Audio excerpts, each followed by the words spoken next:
Lecture du livre du prophète Isaïe. En ce jour-là, ce cantique sera chanté dans le pays de Juda. Nous avons une ville forte. Le Seigneur a mis pour sauvegarde murailles et avant-murs. Ouvrez les portes. Elle entrera, la nation juste, qui se garde fidèle. Immuable en ton dessein, tu préserves la paix. La paix de qui s'appuie sur toi. Prenez appui sur le Seigneur, à jamais. Sur lui, le Seigneur, le roc éternel. Il a rabaissé ceux qui siégeaient dans les hauteurs. Il a humilié la cité inaccessible. L'a humilié jusqu'à terre. Et lui a fait mordre la poussière. Elle sera foulée aux pieds. Sous le pied des pauvres, les pas des faibles.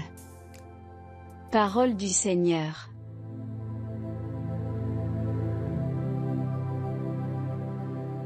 Rendez grâce au Seigneur, il est bon. Éternel est son amour. Mieux vaut s'appuyer sur le Seigneur que de compter sur les hommes. Ouvrez-moi les portes de justice. J'entrerai, je rendrai grâce au Seigneur.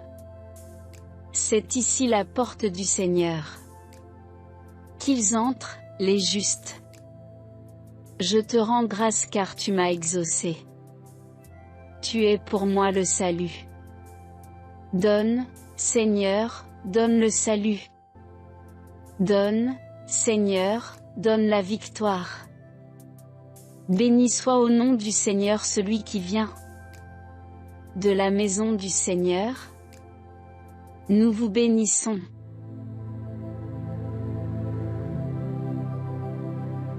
Évangile de Jésus-Christ selon saint Matthieu. En ce temps-là, Jésus disait à ses disciples: Ce n'est pas en me disant, Seigneur, Seigneur, qu'on entrera dans le royaume des cieux, mais c'est en faisant la volonté de mon Père qui est aux cieux.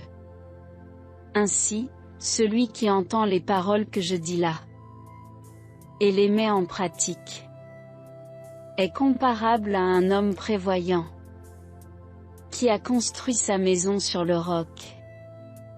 La pluie est tombée, les torrents ont dévalé, les vents ont soufflé et se sont abattus sur cette maison. La maison ne s'est pas écroulée, car elle était fondée sur le roc. Et celui qui entend de moi ces paroles, sans les mettre en pratique, est comparable à un homme insensé, qui a construit sa maison sur le sable. La pluie est tombée, les torrents ont dévalé, les vents ont soufflé, ils sont venus battre cette maison. La maison s'est écroulée, et son écroulement a été complet. Acclamons la parole de Dieu.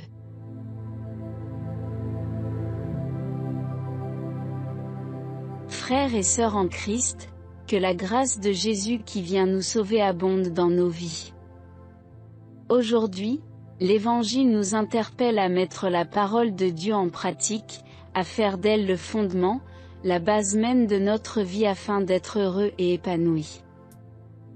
En effet, Jésus compare l'homme qui met la parole de Dieu en pratique à une maison construite sur du roc, une maison qui malgré les épreuves, les vents, les tornades et autres difficultés ne tombera pas, ne sera pas détruite. La parole de Dieu, son vécu quotidien est notre assurance du bonheur qui perdure, notre assurance que nous ne serons pas détruits quoi qu'ils arrivent, que notre famille tiendra malgré les difficultés. Aujourd'hui, cette parole de Dieu est accessible. Grâce aux projets technologiques, aux projets missionnaires, beaucoup de personnes peuvent la lire dans les téléphones, dans les messages dans la rue. On peut l'écouter à la télévision, à la radio et même la Bible imprimée est disponible à moindre coût et pourtant tant de personnes sont malheureuses, désespérées.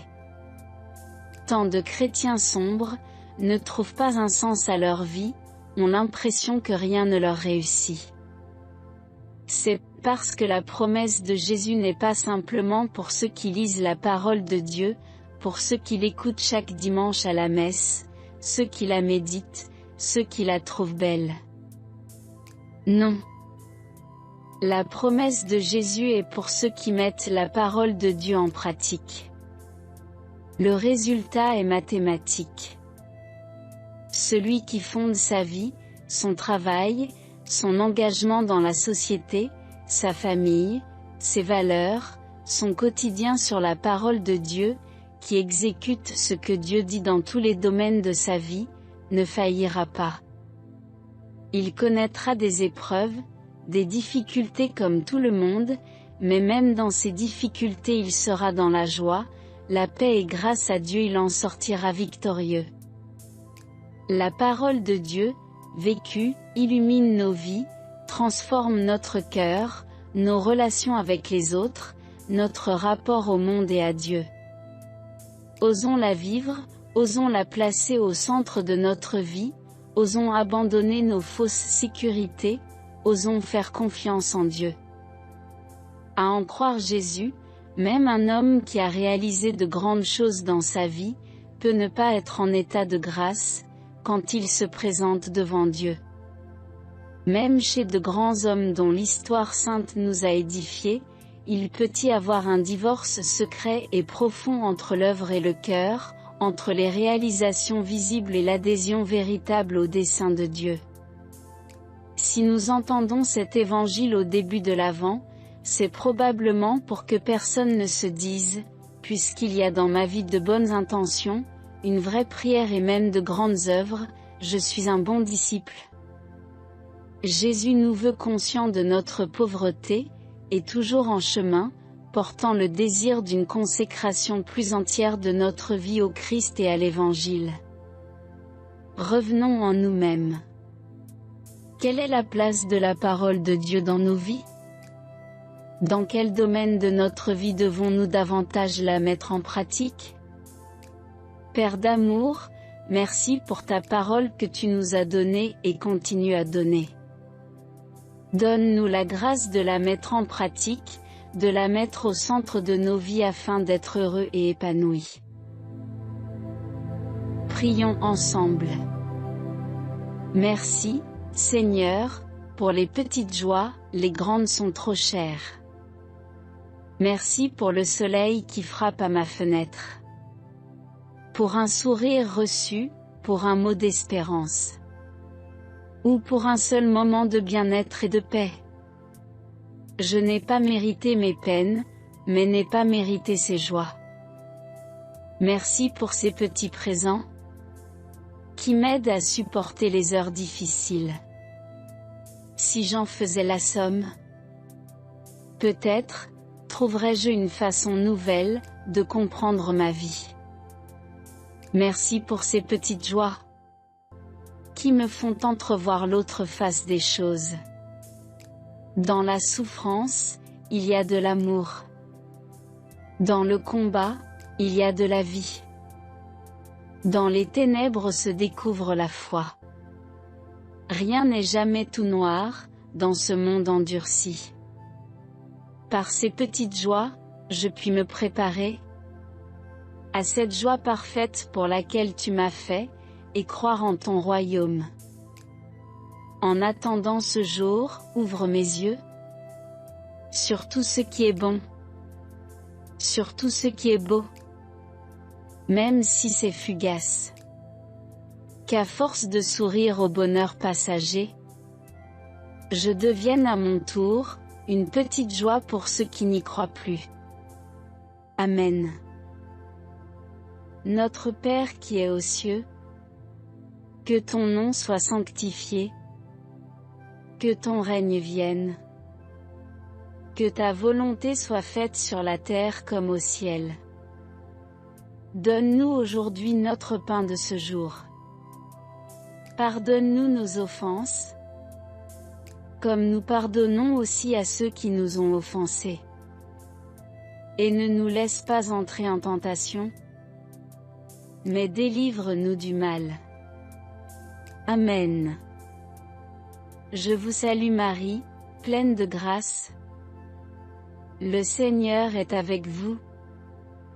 Vous êtes bénie entre toutes les femmes, et Jésus, le fruit de vos entrailles, est béni. Sainte Marie, Mère de Dieu, priez pour nous pauvres pécheurs, maintenant et à l'heure de notre mort. Amen. Gloire au Père, et au Fils, et au Saint-Esprit. Comme il était au commencement, maintenant et toujours, et dans les siècles des siècles.